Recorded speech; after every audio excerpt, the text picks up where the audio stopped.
All right, so quick political things. Okay, first of all, Chuck Schumer crying. You're not helping Chuck. I wish he would just wither away.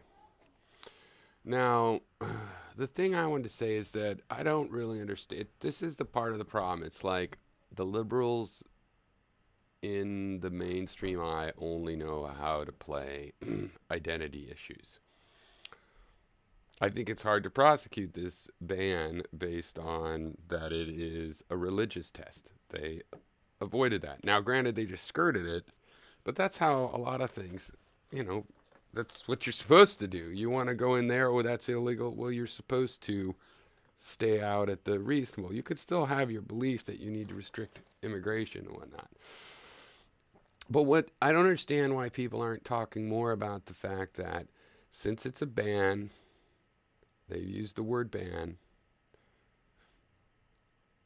we can adjudicate whether it really is a ban. But they've used the word ban. Kellyanne Conway, I saw her use the word ban. Spicer, I saw him use the word ban.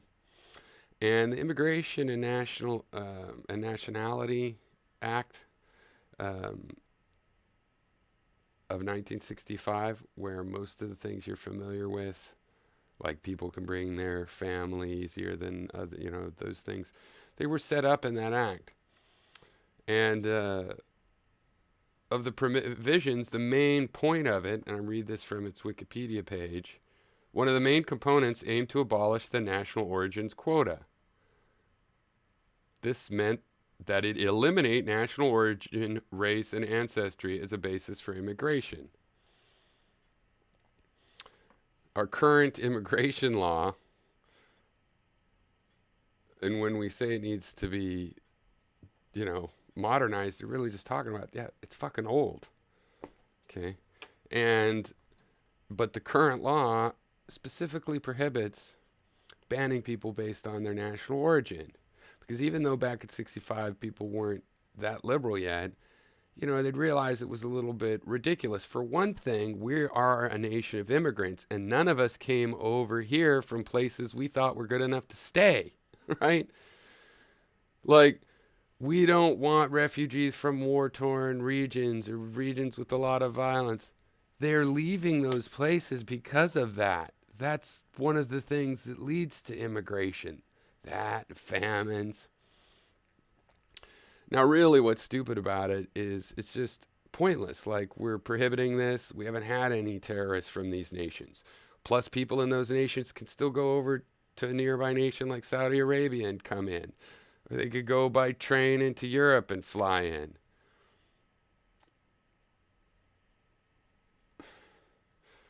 I mean, I guess if they're checking the passport, then that wouldn't work. But it's like when 9/11 happened from a bunch of Saudis, and so we attack Iraq because he was here. So, he's close at hand or whatever. We could fathom it. What are we going to do to Saudi Arabia? We still need their oil. Those are our partners or whatever. And it's just the same kind of thing. It's like, well, we want to do this kind of thing. But they didn't skirt. They went right into the middle of making it a ban. Now, Obama, there's claiming he did the same thing. No, presidents have restricted immigration from certain areas of the world by you're allowed to check, their baggage twice as much because there's a lot of bombs where they came from. You're allowed to check them for a disease because they came from some place with the disease. You could do a lot of checking. And that's why we could adjudicate whether it's really a ban. Because if it's a ban, it's illegal. It's illegal according to this law. And that's the kind of thing we should be discussing. And we could also be bringing up the anti-Muslim thing, just like with this SEAL attack where they killed a bunch of civilians, evidently, and the family of some terrorists that we already got 5 years ago. Well, the fact that, We don't have to give, like a president might say, well, give me a benefit of the doubt. There's accidental, collateral deaths and oops. But Trump has said many times, we got to kill their families too. Well, that's a violation of the Geneva Conventions. And the fact that he said that and then it happens, that's different than when you don't say it or you say you want to avoid that and you're very careful. See, this is why people are careful. There's some reasons. So, mostly what I don't get is how Trump supporters actually are thinking, or who is it, Senator Grassley or someone, all we're asking for, Mitch McConnell maybe, all we're asking for is them to give the same chance we gave Obama. What? Who's supposed to, what? They actually think they gave Obama totally a fair chance. What? To me, that seems like a psychosis. I don't understand why people would think that we're going to agree now. Oh, and that reminds me, Quintica seems really hurt that I've called Trump supporters suckers. And I don't actually remember saying that, but I've said and thought the equivalent. So, I mean, I wouldn't be surprised if I said that what a bunch of suckers sometime. Um, Mostly what I do know I've been bringing up a lot is like, when are the Trump supporters? What will it take? Which part of the failure will cleave off which part of his supporters? And I don't mean that as a political calculation. I don't see those people becoming, my allies. They'll just go back to Ted Cruz or someone like that. I'm just literally curious because I don't see, people have a lot of expectations, but then we didn't take him literally. We just took him seriously. Well, what the fuck? Tell me what you mind read from him then, because I'm not getting it necessarily on my own. I don't want to assume what it was. So, I mean, like, he gets accused of the white separatist kind of stuff, and that's kind of obvious because there's groups like that, and they've been talking a lot about liking Trump. But I know people that supported Trump, and that's not why.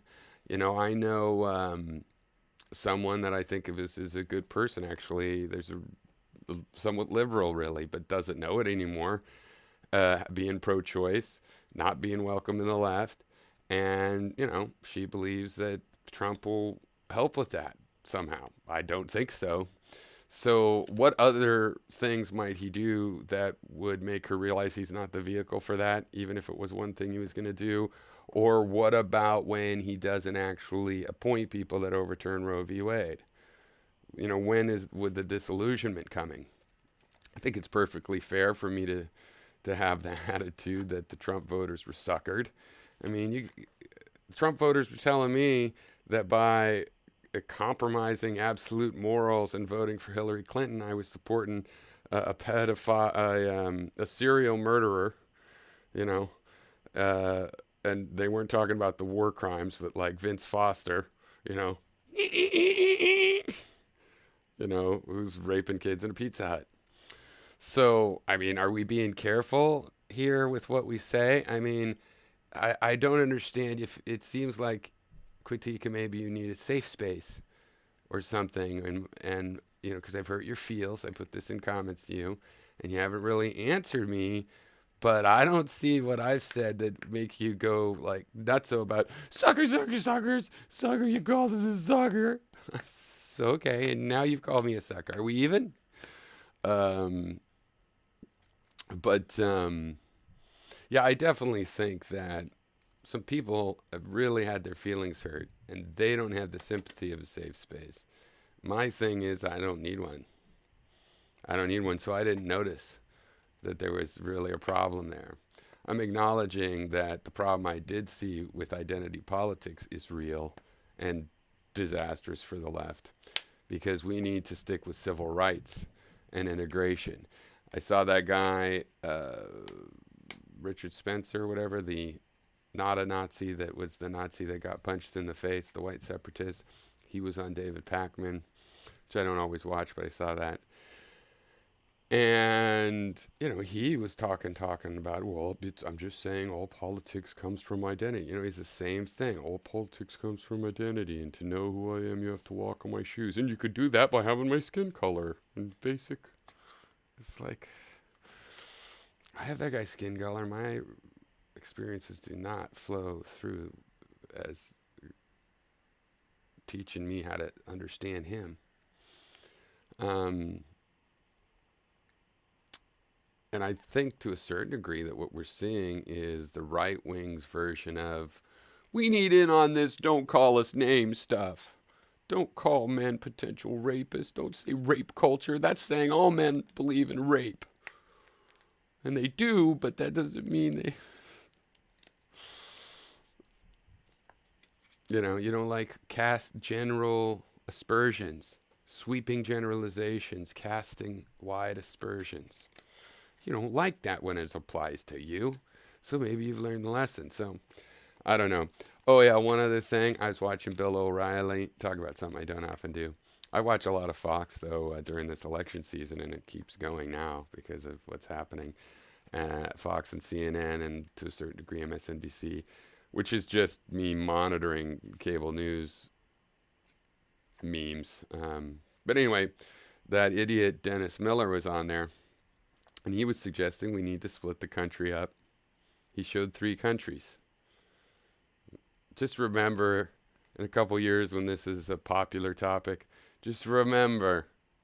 Just remember. All right.